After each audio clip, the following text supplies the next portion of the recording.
বিভূতিভূষণ বন্দ্যোপাধ্যায়ের ছোট গল্প গঙ্গাধরের বিপদ। অনেক দিন আগেকার কথা। কলকাতায় তখন ঘোড়ার ট্রাম চলে।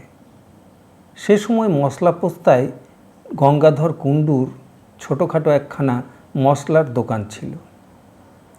গঙ্গাধরের দেশ হুগলি জেলা, চাঁপাডাঙ্গার কাছে। অনেক দিনের দোকান।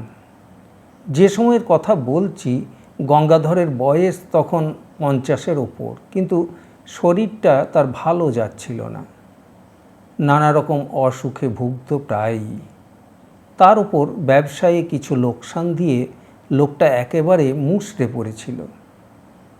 দোকান ঘরের ভাড়া 2 মাসের বাকি, মহাজনদের দেনা ঘাড়ে। দুপুরবেলা দোকানে বসে থেলো হুঁকো হাতে নিয়ে নিজের অদৃষ্টের কথা ভাবছিল। আজ আবার সন্ধ্যের সময় গোমস্তা ভাড়া নিতে আসবে বলে শাসিয়ে গিয়েছে। কি বলা যায় তাকে? এক পুরনো পরিচিত মহাজনের কথা তার মনে পড়ে গেল। তার নাম খোদাদাদ খাঁ, পেশোয়ারি মুসলমান, মেটেবুরুজে থাকে। আগে গঙ্গাধরের লেনদেন ছিল তার সঙ্গে। কয়েকবার টাকা নিয়েছে, শোধও করেছে, কিন্তু সুদের হার বড় বেশি বলে ইদানিং বছর কয়েক গঙ্গাধর সেদিকে যায়নি। ভেবেচিন্তে সে মেটেবুরুজেই রওনা হলো। সুদ বেশি বলে আর উপায় কি? টাকা না আনলেই নয় আজ সন্ধ্যের মধ্যে। মেটেবুরুজে গিয়ে খোদাদাদ খাঁয়ের নতুন বাসা খুঁজে বার করতে টাকা নিতে দেরি হয়ে গেল। খিদিরপুরের কাটিগঙ্গা পার হয়ে এসে ট্রাম ধরবে, হনহন করে হেঁটে আসছে। এমন সময় একজন লোক তাকে ডেকে বললে, এ সাহেব, ইধার শুনিয়ে তো যারা।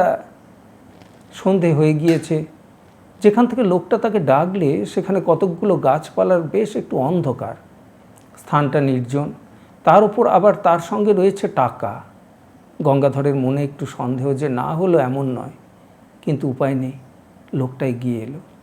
ওই গাছতলার তলায় সে যেন তারই প্রতীক্ষায় দাঁড়িয়েছিল। লোকটা খুব লম্বা, মাথায় ঝাঁকড়া ঝাঁকড়া চুল ঘাড়ের ওপর পড়েছে। মুখটা ভালো দেখা যাচ্ছে না। পরনে ঢিলে ইজের ও আলখাল্লা। সে কাছে এসে সুর নিচু করে হিন্দিতে ও ভাঙা বাংলায় মিলিয়ে বললে, বাবু, সস্তায় মাল কিনবেন? গঙ্গাধর আশ্চর্য হয়ে বললে, কি মাল? লোকটা চারিদিকে চেয়ে বললে, এখানে কথা হবে না বাবু, পুলিশ ঘুরছে, আমার সঙ্গে আসুন।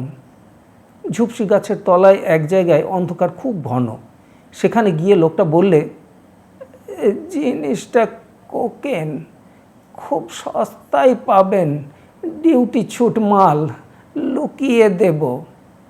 গঙ্গাধর চমকে উঠল। সে কখনো ও ব্যবসা করেনি। ডিউটি ছুট কোকেন?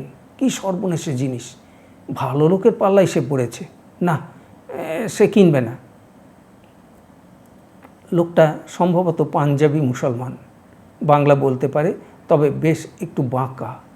অনুনয়ের সুরে বললে, বাবু, আপনি নেন, আপনার ভালো হবে, সিকি করিতে দেব। আমার মুশকিল হয়েছে, আমি মাল বিক্রির লোক খুঁজে পাচ্ছি নে। ঘুরে ঘুরে বেড়াচ্ছি কত জায়গায়, আবার সব জায়গায় তো যেতে পারি নে, পুলিশের ভয় আছে। কেউ কথা কইছে না আমার সঙ্গে, সেই হয়েছে আরও মুশকিল। হঠাৎ শহরে এত পুলিশের ভয় যে কেন হলো বাবু, তা বুঝি নে। আগে যারা এ ব্যবসা করত তাদের কাছে যাচ্ছি, তারা আমার দিকে চেয়েও দেখছে না। আপনি গররাজি হবেন না বাবু, মাল দেখুন, পরে দাম দস্তুর হবে। লোকটির কথার সুরে একটা কি শক্তি ছিল। গঙ্গাধরের মন খানিকটা ভিজল। কোকেনের ব্যবসাতে মানুষ রাতারাতি বড় লোক হয়েছে বটে। বিনা সাহসে বিপদ এড়িয়ে চলে বেড়ালে কি লক্ষ্যে লাভ হয়? দেখাই যাক না। হঠাৎ গঙ্গাধর চেয়ে দেখলে যে লোকটা সেখানে নেই। এই তো দাঁড়িয়েছিল, কোথায় গেল আবার? পাছে কেউ শোনে এই ভয়ে বেশি জোরে ডাকতেও পারলে না। চাপা গলায় বাঙালি হিন্দিতে ডাকলে, কোথায় গিয়া ও খাঁ সাহেব?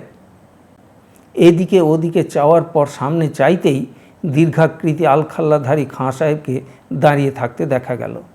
গঙ্গাধর বললে, জলদি চলো, অনেক দূর জানে হোগা। কি একটা যেন ঢাকবার জন্যে লোকটি প্রাণপণে চেষ্টা করছে। আমার সঙ্গে এসো, মাল দেখাবো। দুজনে কাটিগঙ্গার ধারে ধারে অনেক দূর গেল। যে সময়ের কথা বলছি তখন ওদিকে তত লোকজন ছিল না। মাঝে মাঝে জোয়ার নেমে যাওয়াতে বড় বড় ভর ও নৌকো কাদার উপর পড়ে আছে। দু একটা করাতের কারখানা, তাও দূরে দূরে। জলের ধারে নোনা চাঁদা কাটার বন, পেছনে অনেক দূরে খিদিরপুর বাজারের আলো দেখা যাচ্ছে। পথে যেতে যেতে খাঁ সাহেব একটা বড় অদ্ভুত প্রশ্ন করলে। গঙ্গাধরের দিকে চেয়ে বললে, আমায় দেখতে পাচ্ছ তো? কেন পাবো না? এমন বয়স এখনো হয়নি যে এই সন্ধেবেলাতেই চোখে ঠাউর হবে না। একবার গঙ্গাধর জিজ্ঞেস করলে, তোমার ডেরা কোথায় খাঁ সাহেব? লোকটা চকিতে পেছনে ফিরে সন্দিগ্ধ দৃষ্টিতে চেয়ে বললে, কেন, সে তোমার কি দরকার? পুলিশে ধরিয়ে দেব ভেবে থাকো যদি, তবে ভালো হবে না যেন। মাল দেব, তুমি টাকা দেবে, মাল নিয়ে চলে যাবে। আমার বাসার খোঁজে তোমার কি কাজ? লোকটার চোখের চাউনি অদ্ভুত। গঙ্গাধর অস্বস্তি বোধ করল। খুব ভালো দেখা যায় না, কিন্তু ওর দুই চোখে যেন ইস্পাতের ছুরি ঝলসে উঠল। না, তার সঙ্গে টাকা রয়েছে। এই অবস্থায় একজন সম্পূর্ণ অপরিচিত অজ্ঞাত কুলশীল লোকের সঙ্গে একা এই সন্ধেবেলাতে সে এত দূর এসে পড়েছে। লোভে মানুষের জ্ঞান থাকে না, তার ভেবে দেখা উচিত ছিল। কিন্তু যখন এসেইছে তখন আর চারা নেই। বিশেষত সে যে ভয় পেয়েছে এটা না দেখানোই ভালো। দেখালে বিপদের সম্ভাবনা বাড়বে, বই কমবে না। ছুরি বার করে বসালে তখন তো আর উপায় থাকবে না। অনেক দূর গিয়ে মাঠের মধ্যে একটা গুদাম ঘর, একটা গাছের গুঁড়ি পড়ে আছে গুদাম ঘরের দরজা থেকে একটু দূরে। তার উপর গঙ্গাধরকে বসতে বলে লোকটা কোথায় চলে গেল। গঙ্গাধর বসে চারিধারে চেয়ে দেখলে গুদাম ঘরের আশেপাশে সর্বত্র আগাছার অনুচ্চ জঙ্গল। নিকটে কোথাও লোকজনের সারা শব্দ নেই। অন্ধকার হলেও মাঠের মধ্যে বলে অন্ধকার তত ঘন নয়। সেই পাতলা অন্ধকারে চেয়ে দেখে গঙ্গাধরের মনে হলো গুদাম ঘরটা পুরনো এবং যেন অনেককাল অব্যবহার্য হয়ে পড়ে আছে। বাঁশের বেড়া খসে পড়েছে জায়গায় জায়গায়, চালের খোলা উড়ে গিয়েছে মাঝে মাঝে, সামনের দোরটা উই ধরা, ভেঙে পড়তে চাইছে যেন। গঙ্গাধরের কেমন একটা ভয় হলো। কেন সে এখানে এলো এই সন্ধ্যায়? এরকম জায়গায় একা মানুষে আসে, বিশেষ করে এতগুলো টাকা সঙ্গে করে? সে আসতো না কখনোই। সে কলকাতায় আজ নতুন নয়, তার উপরে ঝুনো ব্যবসাদার। বাঙাল দেশ থেকে নতুন আসেনি। ওই লোকটির কথার সুরে কি জাদু আছে, গঙ্গাধরকে যেন টেনে এনেছে, সাধ্য ছিল না যে সে ছাড়ায়। এ কথা এখন তার মনে হলো। হঠাৎ অন্ধকারের মধ্যে খাঁ সাহেবের মূর্তি দেখা গেল। লোকটার যাওয়া আসা এমন নিঃশব্দ ও এমন অদ্ভুত ধরনের, যেন মনে হয় অন্ধকারে ওর চেহারা মিলিয়ে গিয়েছিল, আবার আবার ফুটে বেরুলো। কোথাও যে চলে গিয়েছিল এমন মনে হয় না। পাকা আর ঝুনো খেলোয়াড় আর কি। খাঁ সাহেব দৌড় খুলে গুদাম ঘরে ঢুকলে। গঙ্গাধরকেও যখন পেছনে আসতে বললে তখন ভয়ে গঙ্গাধরের হাত পা ঝিমঝিম করছে, বুক ঢিপ ঢিপ করছে। এই অন্ধকার গুদাম ঘরের মধ্যে নিয়ে গিয়ে ঠিক ও লোকটা ওর ওই লম্বা হাতে গলা টিপে ধরবে কিংবা ছুরি বুকে বসাবে। সেই ফন্দিতে এত দূর ভুলিয়ে এনেছে। লোকটা নিশ্চয়ই জানতো যে তার কাছে টাকা আছে, অনুসন্ধান রেখেছিল। কে জানে খোদাদাদ খাঁয়ের দলের লোক কিনা। গঙ্গাধরের কপালে বিন্দু বিন্দু ঘাম দেখা দিলে। একবার সে ভাবলে দৌড়ে পালাবে, কিন্তু সে বুড়ো মানুষ। এই জোয়ান পাঞ্জাবি মুসলমানের সঙ্গে দৌড়ের পাল্লায় তার পক্ষে পেরে ওঠা অসম্ভব। কলের পুতুলের মতো গঙ্গাধর গুদাম ঘরের মধ্যে ঢুকল। আশ্চর্য, গুদামের ওদিকের দেওয়ালটা যে একেবারে ভাঙা। গুদামের সর্বত্র দেখা যাচ্ছে সেই অস্পষ্ট অন্ধকারে। এক জায়গায় দুটো খালি পিপে ছাড়া আর কোথাও কিছু নেই। মাকড়সার জাল সর্বত্র।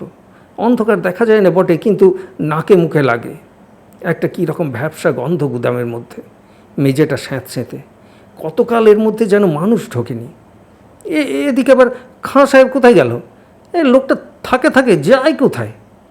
অল্পক্ষণ, মিনিট 2 হবে, কেউ কোথাও নেই, শুধু গঙ্গাধর একলা।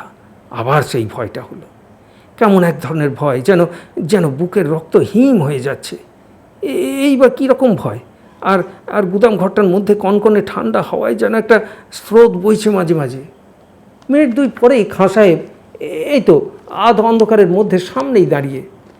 হঠাৎ একটা অদ্ভুত কথা বললে খাঁ সাহেব। বললে, তুমি কালা নাকি? এতক্ষণ কথা বলছি, শুনতে পাচ্ছ না? কথার উত্তর দিচ্ছ না কেন? কোকেন যে জায়গায় আছে বললাম, তা দেখতে পেয়েছ? শাবলের চার দিয়ে তুলতে বললাম, পিপে দুটো হাঁ করে সঙ্গের মতো দাঁড়িয়ে কেন? বারে, এত কথা কখন বলেছে লোকটা? পাগল নাকি? গঙ্গাধর কেমন ভ্যাবাচাকা হয়ে গিয়েছে। মুড়ের মতো দৃষ্টিতে চেয়ে বললে, কখন তুমি দেখালে কোকেনের জায়গা? কোথায় শাবল? কথা বলতে বলতে গঙ্গাধর সম্মুখস্থ খাঁ সাহেবের মুখের দিকে চাইলে। সঙ্গে সঙ্গে তার মনে হলো, তার বিভ্রান্ত বিমূঢ় আতঙ্কাকুল দৃষ্টির সামনে খাঁ সাহেবের মুখ, গলা, বুক, হাত, পা, সারা দেহটা যেন চুর চুর হয়ে গুঁড়িয়ে গুঁড়িয়ে পড়ছে। সব যেন ভেঙে বাতাসে উড়ে উড়ে যাচ্ছে। খাঁ সাহেব প্রাণপণে দাঁত মুখ খামুটি করে বিষম মনের জোরে তার দেহের চূর্ণায়মান অণুগুলো যথাস্থানে ধরে রাখবার জন্য চেষ্টা করছে, কিন্তু কিন্তু পেরে উঠছে না। সব ভেঙে গেল, গুঁড়িয়ে গেল, উড়ে গেল। 1 2 3 4। আর কোথায় খাঁ সাহেব? চারিপাশের অন্ধকারের মধ্যে সে মিশিয়ে গিয়েছে। একটা ঠান্ডা কনকনে বাতাসের ঝাপটা কোথা থেকে এলো। সঙ্গে সঙ্গে গঙ্গাধর আর্তরবে চিৎকার করে গুদাম ঘরের স্যাঁতস্যাঁতে মেঝের ওপর মূর্ছিত হয়ে পড়ে গেল। একটা দেশি ভর কাছে কোথায় বাঁধা ছিল, তার মাঝিরা এসে গঙ্গাধরকে অচেতন অবস্থায় তাদের ভরে নিয়ে যায়। তারাই তাকে দোকানে পৌঁছে দেয়। গঙ্গাধরের টাকা ঠিক ছিল, কানা করিও খোয়া যায়নি। তবে শরীর শুধরে উঠতে সময় নিয়েছিল। অনেক দিন পর্যন্ত অন্ধকারে সে একা কিছুতেই থাকতে পারত না। মাস 2 পরে মেটেবুরুজে খোদাদাত খাঁর কাছে টাকা শোধ দিতে গিয়ে গঙ্গাধর টাকা নিয়ে যাবার দিন কি ঘটনা ঘটেছিল সেটা বললে। খোদাদাত খাঁ গল্প শুনে গম্ভীর হয়ে গেল। খানিকক্ষণ চুপ করে থেকে বললে, শাহজি, ও হলো আমির খাঁ, চোরাই কোকেনের খুব বড় ব্যবসাদার ছিল। আজ বছর 15 আগেকার কথা। রমজান মাসে বেশ কিছু মাল হাতে পায়। তক্তাঘাটের কাছে একখানা জাহাজ ভিড়েছিল, সেখান থেকে রাতারাতি সরিয়ে ফেলে। জাহাজের লোকের সঙ্গে শর্ত ছিল, কোথায় সে মাল রাখত কেউ জানে না। সেই মাসের মাঝামাঝি সে খুন হয়। কে বা কেন খুন করলে জানা যায়নি, কেউ ধরা পড়েনি। তবে দলের লোকই তাকে খুন করেছিল এটা বোঝা কঠিন নয়। এই পর্যন্ত আমির খাঁর ঘটনা আমি জানি। আমার মনে হয় আমির খাঁ সেই থেকে ঘুরে বেড়াচ্ছে তার মাল বিক্রি করবার জন্যে। ওর পুরনো কোকেনের বাক্স হয়েছে দোজখের বোঝা।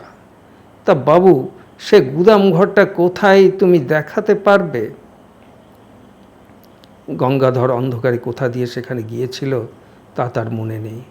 মনে থাকলেও সে যেত না। পথে আস্তে আস্তে গঙ্গাধরের মনে পড়ল, পুরনো ভাঙা গুদাম ঘরটার অস্পষ্ট অন্ধকারের মধ্যে আমির খাঁয়ের মুখের সেই হতাশ ও অমানুষিক চেষ্টা করেও হেরে যাবার দৃষ্টিটা। হতভাগ্য, এতদিনেও কি বোঝেনি সে মারা গিয়েছে? কে উত্তর দেবে? ভগবান তার আত্মাকে শান্তি দিন।